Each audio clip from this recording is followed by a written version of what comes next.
What's it like to see this movie in your life being portrayed this way? It's surreal.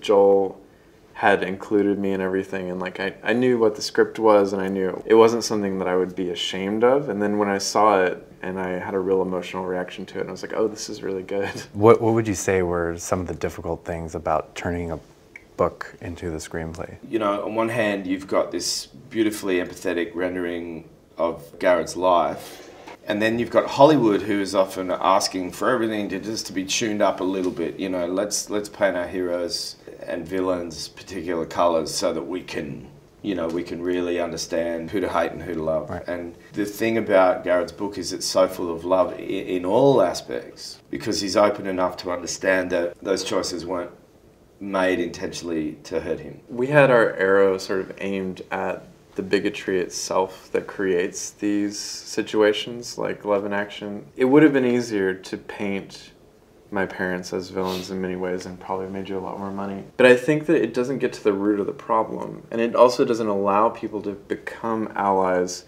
who have messed up in the past. And I think one of the things Joel did really well is sort of create a roadmap for people like my mom, who made a decision that could have killed me, but she also made the right decision later. We have to say, like, people mess up, people, you know, vote for the wrong person and then hopefully correct that. Which person? I don't know. You played the role, Joel, of John Smid, and as we know, he's no longer a part of the movement. What do you think, if anything, or anywhere, is the place for former ex-gay leaders in this movement? You know, I was thinking of this in terms of like, okay, what if we were thinking about the Me Too movement? Someone was incredibly inappropriate or harmful to people, and then we're like giving them a stage again. You know, like that's an interesting question. Like when I think the difference here is that he was doing it to himself as well. He was his own victim, and he was a victim of the culture that he grew up in. It's time for other stories to come forward, and more diverse stories in particular. Well, actually, one of the first people that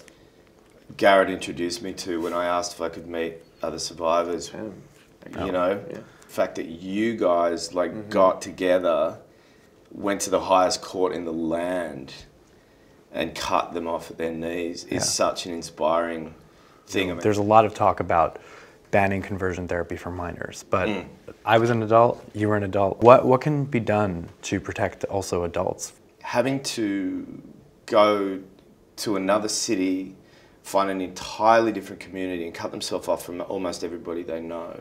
And to think that you have the agency to do that even when you're 20 or 21, I would never have had that. And really boil down what is really free choice and what is coercion and what is duress. Right.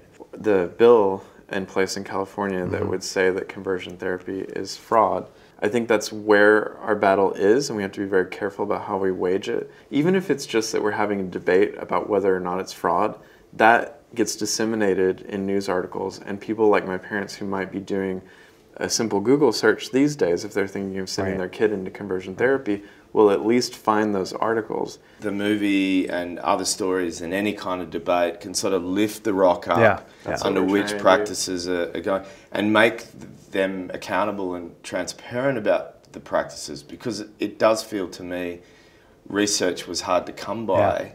Well, I hope it makes parents curious enough if they're anywhere near circling those kinds of decisions and really examine what choices they make next. If you're able to create doubt, if there's suddenly alert to signs that maybe this is torture, that could do something as well. We want to make sure that conversion therapy becomes a topic of conversation in the culture at large. In 2010, when I first went public about Jonah, nobody even knew what the words conversion therapy meant.